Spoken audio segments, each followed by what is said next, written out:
This episode of The Reality Check is brought to you by HelloFresh. Forget takeout. HelloFresh delivers all the ingredients for delicious, healthy meals anyone can prepare at home in less than 30 minutes. And HelloFresh is giving our Canadian checkers 50% off their first order. Go to hellofresh.ca and use promo code REALITY50 to get 50% off your first order. That's hellofresh.ca, promo code REALITY50. This is your reality check.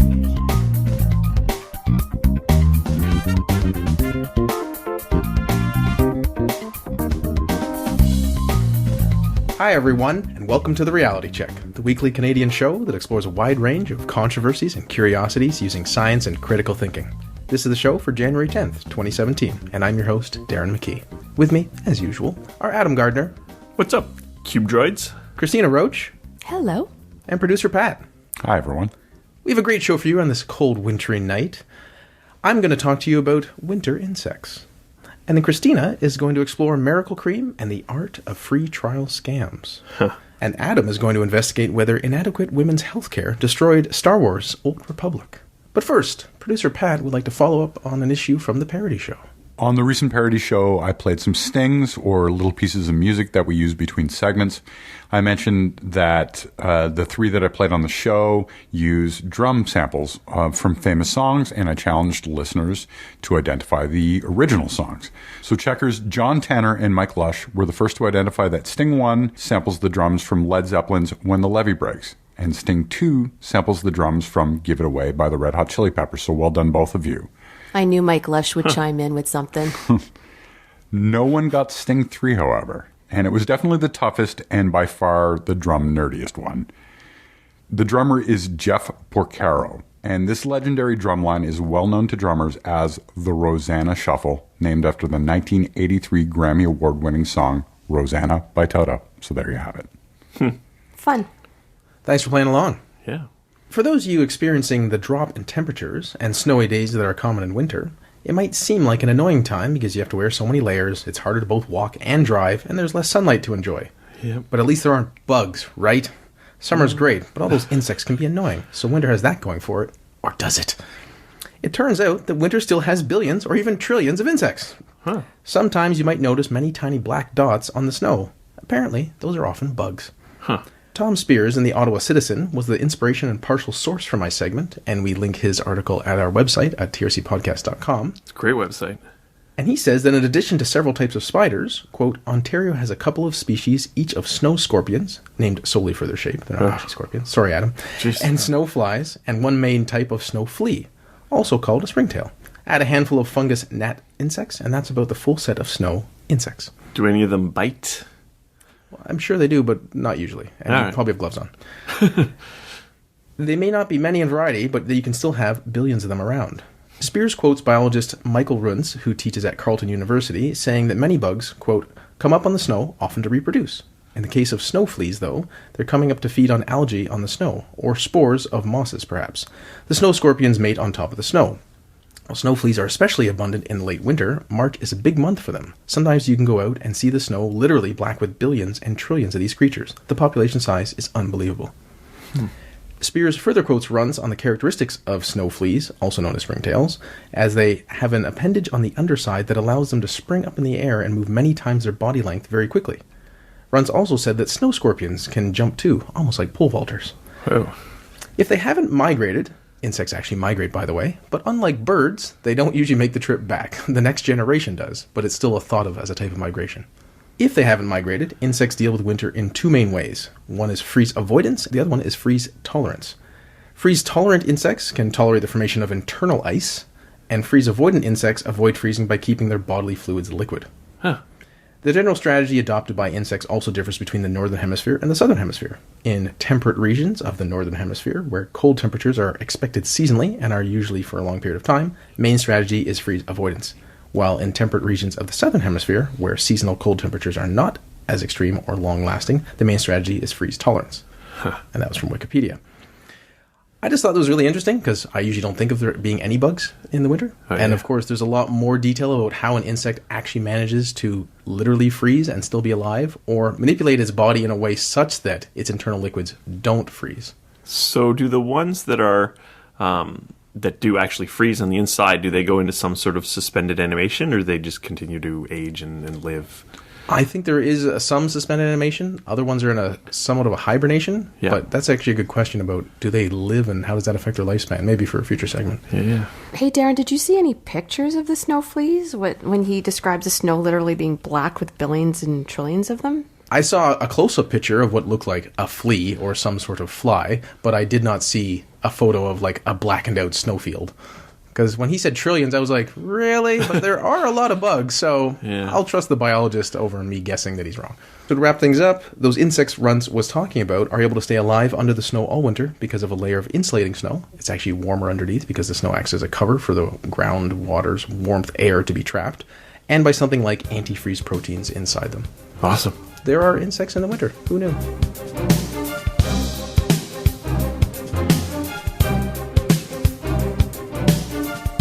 So guys, I'm not sure if this has happened to you. I bet you it has, but have you ever been in the midst of researching a segment and it ends up taking you down another rabbit hole? It happens to me almost every time. A week or so ago, a sponsored Facebook ad popped up featuring model Christy Brinkley, and it looked like an article from People magazine, which is a celebrity lifestyle mag. It piqued my interest because the headline asked, would you spend $5 to look 15 years younger? Christy Brinkley's new wrinkle remover does exactly that. Now, if you don't know her or if you haven't seen her in a while, Brinkley is 62 and she looks incredible. But my BS meter went off big time for a couple of reasons. It was a 15-year-old picture of her. Nice. When I was a guest presenter on TRC back in 2013, I did a detailed overview of cosmetic claims, which I'll revisit in a bit, but spoiler alert, no wrinkle cream is magically going to make you look 15 years younger. Yeah. I was also reminded of Pat's recent segment about advertorials, and $5 sounds very clickbaity to me. So I followed the link and quote unquote, this article on People magazine's website, or should I say quote unquote People magazine's website, because it was not their real website. Their URL is people.com, whereas this article pops up on peoplemagazines.com. These guys have put in some effort to make the article look like it's affiliated with People magazine at first glance. There's the logo cut and paste at the top left. There's even a photo of a legit People cover story that Brinkley did in 2014, which I read, by the way, and there's no mention of this wrinkle cream in that old story. So according to this article, Dr. Oz has known about Christie's secret for years, and he's reserved it for, quote, only private celebrity clients that need to look 10 to 15 years younger quickly. Yeah, I'm pretty sure that if Dr. Oz knew some secret to aging, he would not so secretly be making a crap load of money from it. For sure. He could charge $10 for something. No kidding. Like that. And that sentence with Dr. Oz secret, there's some like 80% of the words I don't like in that sentence. So according to the main website for her product, Authentic Skincare, Christy created the product line to share the secret she learned after years of modeling.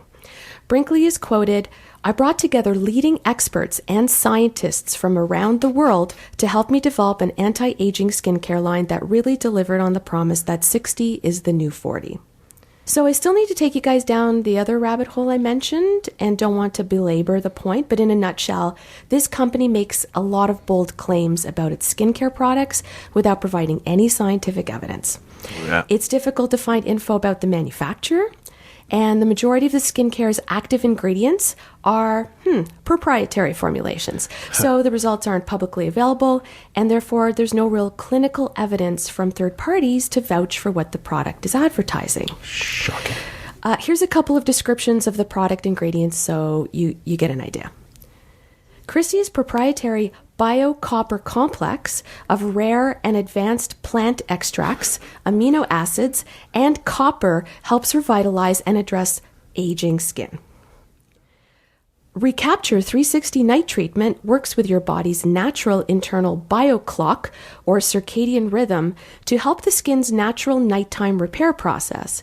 Based on the science of epigenetics, a unique tetrapeptide helps activate the skin's rejuvenation process or bioclock, aiding in the repair of UV and infrared sun damage. Whoa. Sounds like Sciencey. sounds like it means something. Yes, it sounds very sciencey. They mentioned Now- genetics, though. I wish they'd say, like, she is a genetically rare individual, and you can't look Yeah. like this. Now, here's the thing. While reading up on this cream, I started seeing a ton of stuff pop up regarding free skincare trial scams. And they all had a common thread. You pay the measly $4.95 shipping and handling and get to trial the Secret Till Now Miracle Wrinkle Cream free through an exclusive trial offer. If you don't think it lives up to its claims, no prob. Send it back for a refund. The prob is this trial offer also often locks you into an auto ship program, and the next thing you know, you're stuck with a hefty credit card charge for the full price of the product. Ooh. So this has been happening for a while, and clearly we're not learning from others' mistakes. I saw an article dating back to February 2012 in the UK Guardian's Money section titled "Free Skin Cream Trial, 1,000 Victims Cry Help." Wow. The article says the paper was contacted by nearly 1,000 victims within a few months who signed up for a free trial of skincare products from various companies with similar marketing strategies and anti-aging claims. It was pretty much the same story. People agreed to pay the postage to trial the cream, and then they soon found themselves locked into a 60 or 70 pound, or about $100 Canadian, monthly payment on their debit or credit cards without any clear idea of how to stop it. Using CB's Authentic Skincare as an example, let me read you the disclaimer on one of the products on the order page. Get your abacuses out. For today's shipment, you will be charged only one payment of $49.95 plus $5.99 shipping and postage. Approximately 30 days after your first shipment, and then every 90 days thereafter, you will be sent a new extra large shipment. Each full-size shipment will be charged just 3 installments every 30 days at the guaranteed low price of $49.95 plus $5.99 shipping and postage, unless you call to cancel. Each shipment includes a 60-day money-back guarantee of the purchase price. So here's a caveat. The article I linked to in the show notes that covers this mostly does not implicate Brinkley's skincare line with other scams or suggest they've purposely scammed anyone, as they do offer refunds. But in order to get a refund or stop the auto ship enrollment or cancel your trial, you still have to call their customer service number. According to Hiya.com, a great site I just learned about that helps consumers avoid fraudulent activity or scammy products, many free trials are designed to make sure you're charged the full price. Senior editor Derek Lakin cites a wrinkle serum called Absolute Derma in one comprehensive article about free trials. He says the free trials almost always begin on the date the order is placed, not the actual date you receive the product. So, if you signed up for a 14-day trial, you have maybe a week tops to even try the stuff before you get billed the full price. But he goes on to say that many of these cookie-cutter companies require that you ship the product back, and they don't consider your trial officially canceled until your return is received and processed, which can take 3 to 5 days. So guys, even if you ordered a product and you returned it on the very same day you received it, there still wouldn't be enough time to cancel your trial without you getting dinged for the full amount on your credit card. Terrible. Now, you may ask, how do these products manage to keep selling when they inevitably start to get negative publicity from consumers or consumer watchdog groups? Well, many of them just rebrand the products with different names, create different packaging, and they run the scams all over again. It's the circle of scam. Circle of sadness. Yeah. So I know many of you guys listening are saying, nah, I wouldn't be fooled by those shenanigans. I listen to the reality check after all. But you may be surprised by some product claims right under your nose every day. Earlier, I mentioned I did a segment on the cosmetic industry years back, and the gist of it was that for an industry that makes a lot of claims in order to justify what they charge consumers, there's surprisingly little regulation or accepted product testing for cosmetics. So according to the U.S. Federal Food, Drug, and Cosmetic Act, cosmetics are applied to the human body, in short, for cleansing, beautifying, etc. Any product that enhances the appearance of skin is considered cosmetic. Skin moisturizers, lipstick, eye makeup. But anything that changes the structure of the skin or affects body function is considered a drug. Cosmetics don't require FDA approval before they go on the market like drugs do. For we, the North, Health Canada has similar regulations. So as an example, it's okay for a cosmetic product to say, hey, this reduces the appearance of aging or reduces the signs of aging because it refers to the visibility of the skin. But a company can't say that their product actually reduces wrinkles or slows aging unless they can back that up with claims from, real scientific studies. So I thought it'd be useful to just revisit 3 of the more widely used terms that some of you guys may think carries more weight than it does. And these certainly surprised me when I learned about them. Hypoallergenic. This term is used a lot in reference to moisturizers and skin lotions. The implication is that the product is better for people with sensitive or allergy-prone skin. But there are no regulations, guidelines, or accepted testing methods for determining whether or not a product qualifies as being hypoallergenic. So even though a product is labeled it may still contain ingredients that trigger breakouts or skin reactions. The term is meaningless. It can mean whatever a company wants it to mean. Dermatologist recommended or dermatologist tested. A dermatologist is a doctor who specializes in the physiology and pathology of the skin. The implication here is when putting this term on a product that it's been given the thumbs up by a professional. And again, this is just another popular claim in the cosmetic industry that sounds meaningful, but it's not supported by any agreed on standards. And there are no set rules in which a dermatologist adheres to in recommending a product. A company may have a dermatologist on the payroll, for instance, who approves products or designs studies to make sure the cosmetic company's claims are substantiated. Finally, cosmeceuticals. This science-y term is consistently used in cosmetic advertising and is a completely fabricated word. The implication is that the product has some sort of pharmaceutical or medical benefit, which is so misleading. The FD&C Act does not recognize any such category as cosmeceuticals. A product can be a drug, a cosmetic, or a combination of both, like dandruff shampoo would be an example of a combination of both. But the term cosmeceutical has no meaning under the law. In order to avoid any punitive action by the U.S. Federal Trade Commission, cosmeceuticals are labeled very carefully to ensure they do not suggest the product has any drug properties. So there you have it. If your skeptic sense is going off because something sounds too good to be true, just follow that gut instinct. I thought my skeptic sense was burning, but it was just this cheap moisturizer that was burning my face. The one that you thought was hypoallergenic? I was thinking of some radio ad from Britain that says, you'll lose 5 pounds. And they mean money as opposed to weight. I know they use kilograms or stones, but I think it's still funny.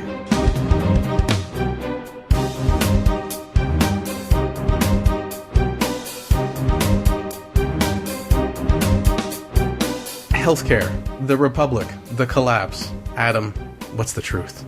A funny article was posted on Vice last week and has been making the rounds. The title asks, did inadequate women's healthcare destroy Star Wars' old Republic? What follows is a humorous essay detailing the events of Star Wars Episode 3, Revenge of the Sith. The author, Sarah Jong, seems to be taking this all in good fun. I've followed some of the interactions she's had on Twitter since posting this, and she seems to understand the silliness of the piece. She's gotten a lot of response from men who don't want to see the feminist agenda applied to their beloved sci-fi films, strangely defending the Star Wars prequels. At the risk of being just another man picking on this essay, I had to chime in with a few criticisms. As a caveat, I'm a huge Star Wars fan, and although I have mixed feelings about the prequels in general, I don't have much love for Episode 3, the specific film, which I consider to be the worst of the Star Wars films, but your mileage may vary. In general, the writer's idea is basically that Padme does not have good healthcare. She is pregnant with twins and doesn't even know it, in a galaxy of high technology, and a lot is possible, but a basic ultrasound is seemingly not available even to a high-ranking government official.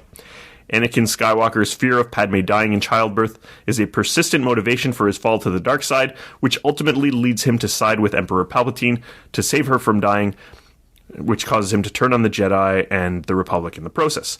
Padme ultimately dies during childbirth for completely unknown reasons, as women's healthcare seems baffling to the medical bot attending to her.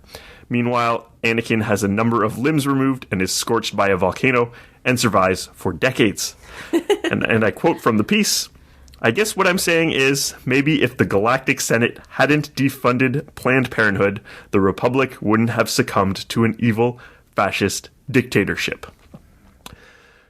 The main objection I would make is a bit high level. Don't give elaborate explanations when simple, bad writing will suffice.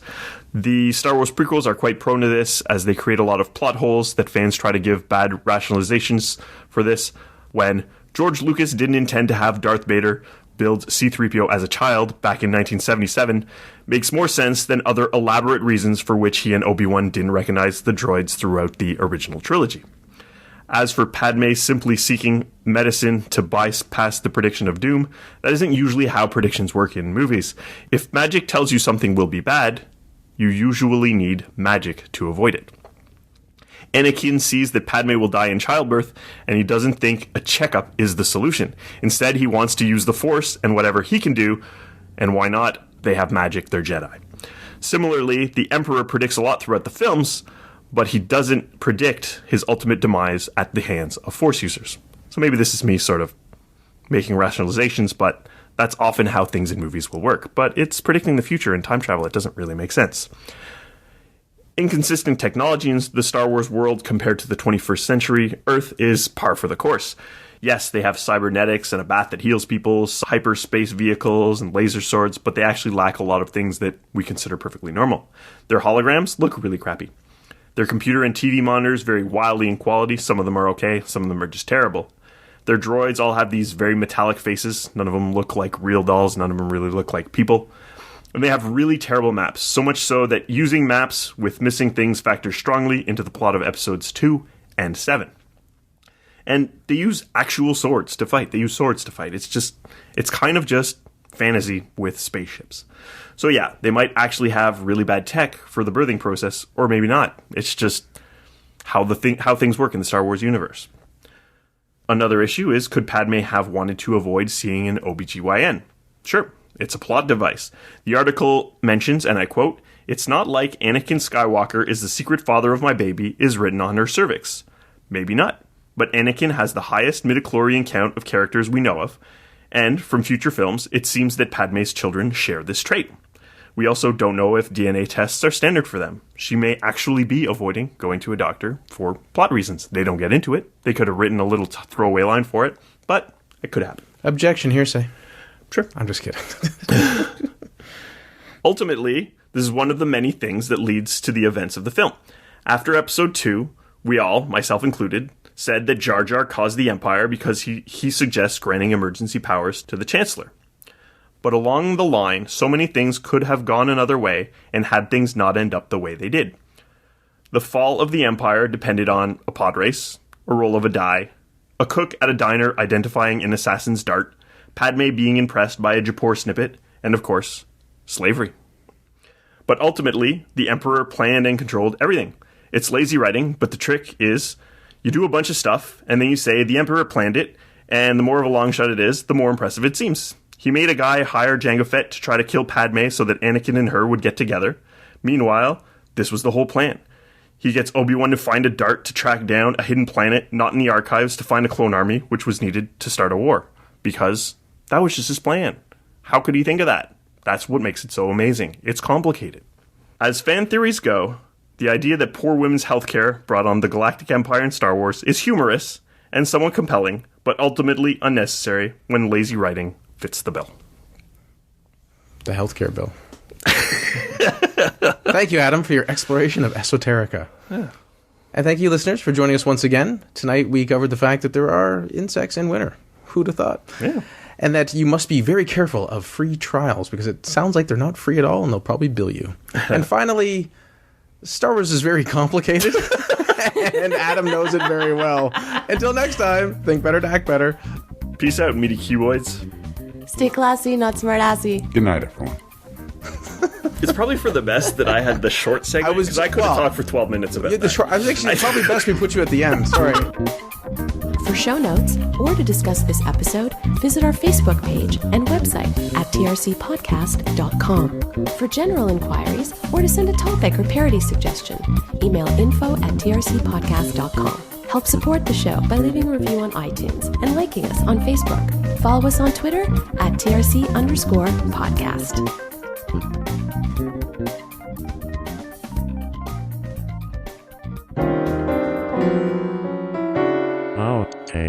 Dermatolog. Here, I'll wait till this person's done doing their dishes or cleaning their goat. Cleaning their goat. Interesting choice. Another issue here is that inconsistent technology in the Star World universe compared to 20... Star World.